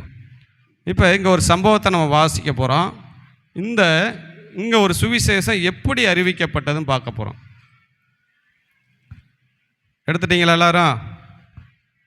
இந்த கதையை நீங்கள் குறித்து வச்சுக்கோங்க. இங்கே ஒரு படைத்தளபதி இருக்கிறான், நாகமான். எல்லாரும் என்ன பாருங்களேன், சீரியா தேசத்துக்கு ஒரு படைத்தளபதி இருக்கிறான். எல்லாரும் பாருங்களேன், எல்லாரும் கவுந்துட்டு இப்போ பைபிள் படிக்கிற நேரம் இல்லை, எல்லாரும் பாருங்கள். ஒரு படைத்தளபதிக்கு அவன் பேர் நாகமான். அவன் எந்த தேசத்தில் போனாலும் வெற்றி பெற்றுட்டு வருவானான். அப்படி ஒரு படைத்தளபதி இருக்கிறான். அவன் வெற்றி பெற்றுட்டு வரையில் அந்த ரோட்டு நெடுக்க எல்லாரும் மலர் தூவி ஆர்ப்பரிப்பாங்களாம். அப்படி கம்பீரமாக வருவாராம் இந்த தளபதி. வரையில் அந்த ரதத்தில் வரையில் இந்த இஸ்ரவேல் அந்த தேசத்துடைய பெண்கள்லாம் பார்ப்பாங்களாம், கல்யாணம் பண்ணுனா யாரை பண்ணியிருக்கணும், இப்படி ஒரு வீர மகனை கல்யாணம் பண்ண சொல்லி எல்லாரும் அப்படி பேசுவாங்களாம். அப்படி வெற்றியாக வந்துட்டு வீட்டுக்குள்ளே இறங்கி வெளியில் பார்த்தா சூப்பர் வாழ்க்கை, ஆனால் உள்ளே போனால் இவனுடைய வாழ்க்கையே அலங்கோலம். வாசிங்களே 2 வாசிங்களே. சீரியாவில் இருந்து தண்டுகள் புறப்பட்டு இல்லை 1 பின்னாடி அவன் இல்லை பின்பகுதி மகா பராக்கிரமசாலியாகிய அவனோ குஷ்டரோகியாக இருந்தான். அவன் எப்படிப்பட்டவனாக இருந்தானா? குஷ்டரோகி. பழைய ஏற்பாட்டில் குஷ்டரோகியை விலைக்கு வைக்கணும். ஆனால் இவன் உள்ள குஷ்டரோகியை யாருக்கும் சொல்ல கிடையாது. இவன் இந்த ட்ரெஸ்ஸஸ் எல்லாம் போட்டு அந்த குஷ்டரோகத்தை, ஏன்னா குஷ்டரோகம் வந்துட்டா என்ன பண்ணிடுவாங்க, ஒதுக்கி வச்சுருவாங்க. அவன் ஊருக்குள்ளே இருக்கக்கூடாது. ஆனால் இவன் குஷ்டரோகத்தை வெளியில் காட்டாத அளவுக்கு இருக்கிறான். அது பிடிஞ்சு சலமாக வந்துக்கிட்டு இருந்தாலும் இவன் வந்து மறைச்சி அதை ட்ரெஸ்ஸை போட்டு மறைச்சி வெளியில் பார்த்தா பராக்கிரமசாலியாக இருக்கிறான். அப்படியே வீட்டுக்குள்ளே போய் எல்லாத்தையும் கழட்டி வச்சுட்டு ஒரு ரூமுக்குள்ளே கதவை அடைச்சிருவானா. உடனே அவங்க மனைவி கொஞ்சம் தண்ணி, கொஞ்சம் துணி, மெடிசன்லாம் எடுத்துகிட்டு உள்ளே போகுமா. இந்த இடத்துல ஒரு சம்பவம் நடக்குது. இவன் போய் ஒரு தேசத்தில், இஸ்ரேல் தேசத்தில் சண்டை போட்டு எல்லாத்தையும் கொன்னுட்டு ஒரு பிள்ளையை தூக்கிட்டு வந்துட்டேன். ஒரு சிறு பிள்ளையை தூக்கிட்டு வந்துட்டேன். தூக்கிட்டு வந்து அந்த பிள்ளையை எங்கே வச்சிருக்கிறான்? தன் வீட்டில் வேலைக்காரியை, அடிமை பெண், வேலைக்காரி வேறு அடிமை வேறு, அடிமையாக வச்சிருக்கிறேன். இப்போ இந்த பிள்ளைக்கு என்ன தெரியுமா, தன்னோட தாய் தகப்பனை விட்டு பிரித்து என்னை நடுத்தரில் கொண்டு வந்து தான் தாய் முகத்தை கூட பார்க்க விடாமல் என்னை இப்படி பண்ணிட்டான்னு சொல்லி நாகமன் மேலே என்ன வரணும்? கோபம் இருக்கணும்ல. எங்கள் தாய் தகப்பனை விட்டு பிரித்து அந்த தேசத்தை கொன்று எடுத்துட்டு பிள்ளையை தூக்கிட்டு வந்து தான் வீட்டில் வச்சுருக்கேன். இந்த பிள்ளைக்கு என்னங்க வரணும்? அவனை பழி வாங்கணும், அவனை கொல்லணும். சினிமாவில் அப்படி தானே காட்டுவாங்க. என்னைய பாருங்க, நீங்கள் பார்க்குற சினிமாலாம் அப்படி தானே காட்டுவாங்க. அதை வளர்ந்து அதுக்கப்புறம் போய் அவனை பழி வாங்குறதானே காட்டுவாங்க.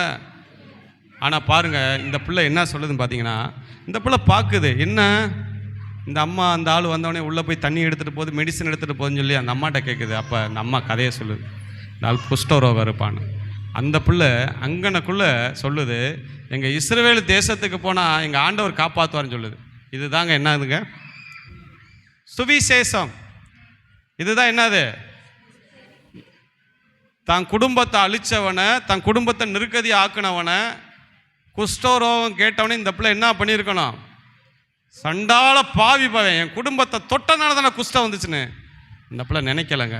அந்த பிள்ளை சொல்லுது, அங்கே போனால் எங்கள் கத்தர் இந்த குஷ்டத்தை நீக்குவார்னு சொல்லுது. அல்லேலூயா.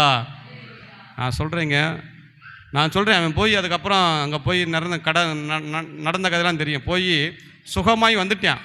வந்ததுக்கப்புறம் இந்த பிள்ளை எப்படிங்க வச்சுருப்பான், கொஞ்சம் கற்பனை பண்ணி பாருங்க. இந்த பிள்ளை எப்படி வச்சுருப்பான், இந்த பிள்ளை வேலைக்காரியாக வச்சுருப்பான், அடிமையாக வச்சுருப்பான், அந்த பிள்ளை ராணி மாதிரி வைக்கிருப்பான். என் குஷ்டத்தவே கஷ்டம் நீங்குச்சா இல்லையா சுவிசேஷம் சொன்னாலும். அதுதான் சொல்கிறேன், உங்களுக்கு என்ன கஷ்டம் போராட்டம் என்ன பிரச்சனை வந்தாலும் நீங்கள் செய்ய வேண்டியது ஒன்று, அதற்கு மத்தியிலையும் தேவனுடைய ராஜ்யத்துக்காக நிற்கணும். அல்லேலூயா. அதெல்லாம் மாறிடுங்க, அதெல்லாம் மாறிடும். ஏன் மாற மாட்டேங்குதுன்னா, நீங்கள் கஷ்டத்தையே பார்க்குறீங்க, போராட்டத்தையே பார்க்குறீங்க, பிரச்சனையே பார்க்குறீங்க. இதை பார்த்துக்கிட்டே நாங்கள் போய் அடுத்த ஆளுக்கு எப்படி சொல்ல முடியும்? நாங்களே கஷ்டத்தில் இருக்கிறோம். கஷ்டத்துக்கு மத்தியில் நீங்கள் சொல்லி பாருங்களேன், 4 பேத்துக்கு ஆண்டவரை பற்றி. ஆண்டவர் உங்கள் நிந்தைகளை புரட்டி போடுவார். அல்லேலூயா, அல்லேலூயா. அதை தான் இந்த சிறு பெண்ணை பார்க்குறோம். நேராச்சு, நான் சொல்ல நேரம் இல்லை. இவளுக்கு இருக்கிற கஷ்டங்கள், தாய் தகப்பனை இழந்து எல்லாத்தையும் இழந்து நிர்கதியாக நிற்கிறா. இவன் எக்கேடு கட்டு போனான்னு நினைக்கலங்க இந்த சிறு பிள்ளை. அவள் சொல்கிறா, நீங்கள் போய் எங்கள் இஸ்ரவேல் தேசத்தில் எங்கள் ஆண்டவர்கிட்ட காட்டுங்க, அவர் சுகமாக்குவார்னு சொல்லி அழகான ஒரு சுவிசேஷத்தை சொல்லி அந்த நாகமனை ரசிக்கப்பட வைக்கிறார். அல்லேலூயா. இல்லைங்களா? நான் சொல்கிறேங்க, போராட்டம், கடன் பிரச்சனை, தீராத பிரச்சனை, எந்த பிரச்சனை இருந்தாலும் நீங்கள் செய்ய வேண்டியது ஒன்று தான், 4 பேத்துக்கு ஆண்டவரை பற்றி சொல்லுங்கள். அல்லேலூயா. நீங்கள் கஷ்டத்தில் தான் இருப்பீங்க. இப்போ நீங்களே கடனை கட்ட முடியாது இருப்பீங்க. உங்கள்கிட்ட வருவேன், நாளைக்கு லோன் கட்டுறதுக்கு என்ன செய்யணும்னு தெரியலக்கா அப்படின்வாங்க. வாப்பா, ஆண்டவர் கடன் அடப்பா இருப்பா. நீங்கள் கேட்கக்கூடாது, நானே கடன் கட்ட முடியலே அப்படிங்க. அதைத்தான் சொல்கிறேன், நீங்கள் அதை சொன்னால் எல்லாம் அடையும். ஆபிரகாம் குறித்து போட்டிருக்கு, அவனுக்கே பிள்ளை இல்லை, அவனுக்கே பிள்ளை இல்லாமல் இருந்தப்ப பிலிஸ்தியர் ராஜா சொல்கிறான், எங்கள் தேசத்தில் தேசத்தை அடைச்சிருக்காரு, நீ ஜெபம் பண்ணு. ஆபிரகாம் ஜெபம் பண்ணே கற்பத்தை திறந்தார். அல்லேலூயா. அவனுக்கு பிள்ளை இல்லைங்க, அவன் கற்பத்தை திறக்கலை, அதுக்கப்புறம் தான் கற்பத்தை திறந்தார். நீங்கள் எதில் விழுந்திருக்கிறீங்களோ அந்த ஆள்களை நீங்கள் சந்தித்து நீங்கள் சொல்லக்கூடாது, நானே ஒரு வியாதி இருக்கா, கர்த்தர் சுகமாக்குவார். அவங்க கேட்பாங்க, உங்கள் வியாதி இருக்குது, என்னையும் சுகமாக இருக்கா, உன்னையும் சுகமாக்குவார். சுவிசேஷம். ஆக்கிலா பிரிஸ்கிலாலாம் நீங்கள் போய் படித்து பார்த்தீங்கன்னா, எல்லாம் துன்பத்துக்கு நடுவில் சுவிசேஷத்தை அறிவித்தவங்க. ஆக்கிலா பிரிஸ்கிலா வீடை எரித்து அகதி ஆக்கி அதற்கு மத்தியில் ஆண்டவரை பற்றி அறிவிச்சு பாருங்கள். அதுதான் அப்போ என் நாமத்தினால எதை கேட்டாலும் யாருக்கு முதல் தருவார்? சுவிசேஷம் அறிவிக்கிறவர்களுக்கு. அல்லேலூயா. சில பேர் சுவிசேஷம் அறிவிப்பாங்க, ஜெபம் பண்ண மாட்டாங்க. அது ஒரு காரணம் இருக்குது. அப்படியே ஓடிக்கிட்டே இருப்பாங்க, கொஞ்சம் கூட ஜெபம் பண்ண மாட்டாங்க. ஜெபமும் பண்ணணும், சுவிசேஷம் அறிக்கணும். நீங்கள் ஜெபம் பண்ணாமல் ஒரு ஆளுக்கு சுவிசேஷம் சொல்லவே கூட சொன்னீங்கன்னா அவன் வரவே மாட்டான். ஏன் வரமாட்டான்னா, அவனை ஒரு ஆவி பிடிச்சி வச்சுருக்கிறோம். அப்போ நீங்கள் என்ன பண்ணணும்? அவன் பேரை எழுதி வச்சு நல்லா ஜெபம் பண்ணுங்கள். ஆண்டவரே, அவனுக்குள்ளே இருக்கிற அந்த ஆவியை கட்டுறேன் ஜெபம் பண்ணிவிட்டு அதுக்கப்புறம் கூப்பிடுங்களேன், தன்னால் வந்துடுவேன். நீங்கள் ஜெபம் பண்ணாமல் என்னக்கா ஆலயத்துக்கு வரலையா, இந்தா வரேங்கா, இந்தா வரல, என்ன பாஸ்டர்னு, அவள் வரமாட்டா பாஸ்டர், அவள் வேற. இப்படி தான் என்கிட்ட நிறைய பேர் சொல்லுவாங்க, அவங்களாம் வரமாட்டாங்க பாஸ்டர். அடப்பா அவிசுவாசியே, தோமா மாதிரி ஏன் சந்தேகப்பட்டாய்? வரமாட்டான்னு நீ எப்படி சொல்லலாம்? நீ ஜெபம் பண்ணியிருக்கணும், நீ அவங்கள கூப்பிட்டுருக்கணும், தியாகங்கள் பண்ணணும், சில தியாகங்கள் பண்ணணும். இயேசு கிறிஸ்து நம்மளை மீட்டெடுத்தது தியாகம்தான். சரி, 2வது சீக்கிரம் முடிக்கிறேன் வாங்க. 2 நாளாகமம் 7:14 550 பக்கம் எடுங்க. 550.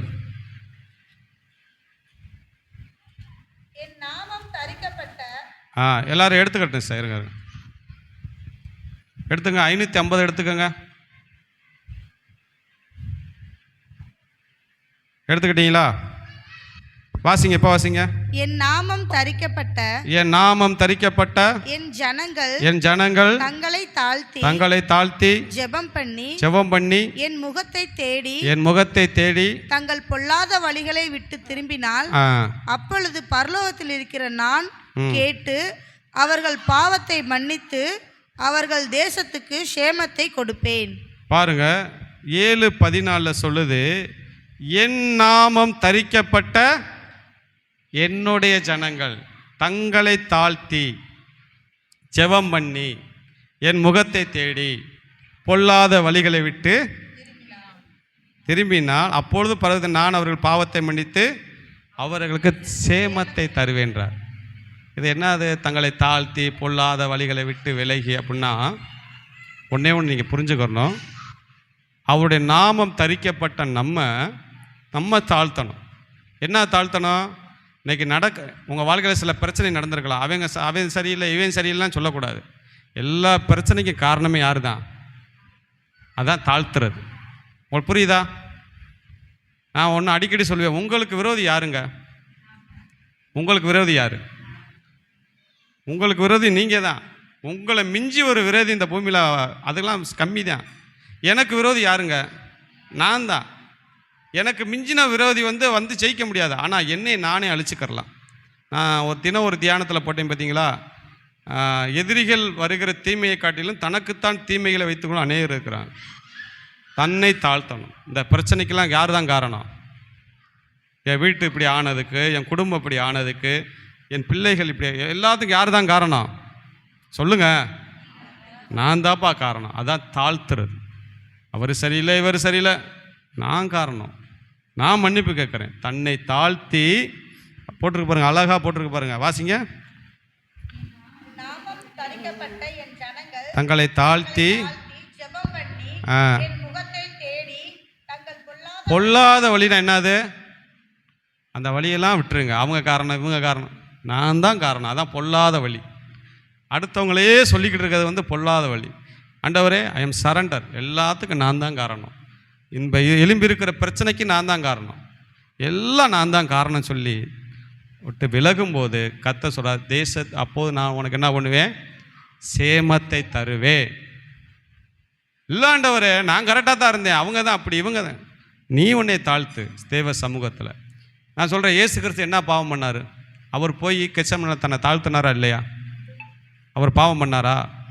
பாவம் அறியாத அவரை பாவமாக்கி நீதியதியாக நம்மளை என்ன பண்ணிட்டார்? நீதியாக்கிட்டார். அப்போ நம்மளை தாழ்த்தணும். இதுதான் சொல்கிறேன், என் நாமம் தரிக்கப்பட்ட. அப்போ என் நாமத்தினால எதை கேட்டாலும் செய்வேன்னு சொல்கிறார் பார்த்தீங்களா? யாருக்கு செய்வார்னா தன்னை தாழ்த்துறவர்கள். தன்னை தாழ்த்தி பொல்லாத வழிகள் எல்லாத்தையும் சாக்கு சொல்லாதீங்க. என்னை நான் மாத்துறேன் ஆண்டவர். என்னை நானே என்ன பண்ண முடியும்? கெடுத்து கொள்ள முடியும். பவுல் சொல்கிறார், உன்னை நீயே கெடுத்து கொள்ளாதரான்னு சொல்கிறார்ல, என்னை நானே என்ன பண்ண முடியும்? கெடுத்து கொள்ள முடியும். எப்படி கெடுத்து கொள்ளலான்னு இன்னொரு நாள் சொல்கிறேன். உணவு முறையில் நம்மளை கெடுத்து கொள்ளலாம். அநேகருக்கு எதை பார்த்தாலும் சாப்பிட்றாங்க. ஒரு சமீபத்தில் ஒரு ஆஸ்பத்திரிக்கு போயிருந்தப்போ நான் கேட்டேன், நிறைய பேர் ஏங்க இப்படி ஆஸ்பத்திரி நிறைய வியாதிகள் இருக்குன்னா, அவங்க சொல்கிறாங்க, நிறைய பேர் வயிறு குப்பை தொட்டி நினச்சி எல்லாத்தையும் என்ன பண்ணிடுறாங்க? சாப்பிட்றாங்க. அதனால் அப்படி கிடக்குங்க பூரா அப்படின்றார். குப்பை தொட்டியில் வயிறு, இருதயமும் குப்பை தொட்டி கிடையாது. எல்லாத்தையும் எனக்கு அணுவிக்க அங்கீகாரம் உண்டு, ஆனால் எதுவும் எனக்கு இன்னொரு இடத்துல போட்டிருக்கு, நீ போஜன பிரியனா இருந்தால் தொண்டைக்கு என்ன பண்ணீங்க? கத்தி வை. நிறைய பிரச்சனைகள் உணவு மூலயமா வருது. இன்னைக்கு நம்மளை கெடுத்துக்கொள்வது நிறைய, நம்மளே கெடுத்து கொண்டுறோம். ஆகவே அடுத்த 3வது சொல்லியிருக்கிறது, உம்முடைய நாமம் பரிசுத்த பரலமண்ட எடுக்க நேரம்ல உம்முடைய நாமம் பரிசுத்தப்படுவதாக. நம்முடைய வாழ்க்கையில் அவருடைய நாமம் என்ன பண்ணணுமா? பரிசுத்தப்படணும். நம்முடைய பேச்சில், செயலில், குடும்பத்தில், பிள்ளைகள் எல்லாத்திலும் அவருடைய நாமம் பரிசுத்தப்படும். இந்த 3 காரியம் பாருங்கள், அவருடைய நாமத்தை சொல்லியிருக்கேன். முதலாவது, என் நாமத்தினால எதை கேட்டாலும் செய்வேன்னு சொன்னார். முதல்ல என்ன சொன்னேன்? முதலாவது என்ன சொன்னேன்? பாயிண்ட்டு முளைக்குது திவ்யஸ்ரீ. 4 பேர்த்துக்கு இயேசுவை பற்றி சொல்லுங்கள். இப்படி சொல்கிறப்ப அவர் வேலையை நீங்கள் செஞ்சுக்கிறப்ப, சின்ன ஊழியம் எந்த ஊழியமாச்சும் பாருங்கள், 2 சின்ன பிள்ளை சண்டே கிளாஸ் நடந்தால் கூட கர்த்தர் விரும்புவார். ஒரு பாவி நிமித்தம் பரலோகத்தில் மிகுந்த சந்தோஷம். ஏன் நாங்களாம் இன்றைக்கி கிராமம் போகிறோம், எங்களுக்கெல்லாம் லிஸ்ட் எடுக்க நேரம் இல்லையா? ஏன்னா அதை செஞ்சால் தான் ஆண்டவர் என் குடும்பத்தை பாதுகாப்பான்னு தான் ஓடிக்கிட்டு இருக்கோம். இன்றைக்கி சர்ச் வச்சு கொடுத்துருக்காங்க, அன்றைக்கி வேலை செஞ்சப்பே ஓடணும் கிராமமாக. அப்போ பாருங்கள், சிலவர் ஜெபம் பண்ணிக்கிட்டே கிடப்பாங்க வீட்டில், அதுவும் தப்பு தான். ஜெபம் பண்ணணும், 4 பேர்த்துக்கு ஆண்டவரை பற்றி சொல்லவும் செய்யணும். 2வது என்ன சொன்னேன் நாங்கள் புரியலையா? 2வது என் நாமத்தில் இதை கேட்டால் யாருக்கு செய்வாருன்னு சொன்னேன். 2வது தன்னை தாழ்த்தி பொல்லாத வழிகளை விட்டு விலகி, எல்லா பிரச்சனைக்கு நான் தான் ஆண்டவரே காரணம், வேறு யாரும் காரணம் கிடையாதுன்னு உங்களை தாழ்த்தி தேவ சமூகத்தில் உட்காந்து ஜெபம் பண்ணுங்களேன். இயேசு கிறிஸ்து தான் பாவம் செஞ்ச மாதிரியே கெச்சமில்ல கதறினாராம். அவர் பாவம் செய்யலைங்க, எல்லாரும் பாவத்தையும் ஏற்றுக்கிட்டு அவர் போய் பலியானார். அதான் தன்னை தாழ்த்தி. 3வது அவருடைய நாமம் நம்முடைய வாழ்க்கையில் என்ன பண்ணணும்? பரிசுத்தப்படுவதா. அல்லேலூயா, அல்லேலூயா. பரிசுத்தப்படணும். ஒவ்வொரு நாளும் நம்முடைய வாழ்க்கையில் பரிசுத்தப்படணும். உலகத்தார் மாதிரியே எல்லாம் செய்ததெல்லாம் நம்ம செஞ்சுக்கிட்டே இருக்கக்கூடாது. ஒவ்வொரு நாள் பரிசுத்தப்படணும். கண்களை மூடுவோம். இந்த காணிக்க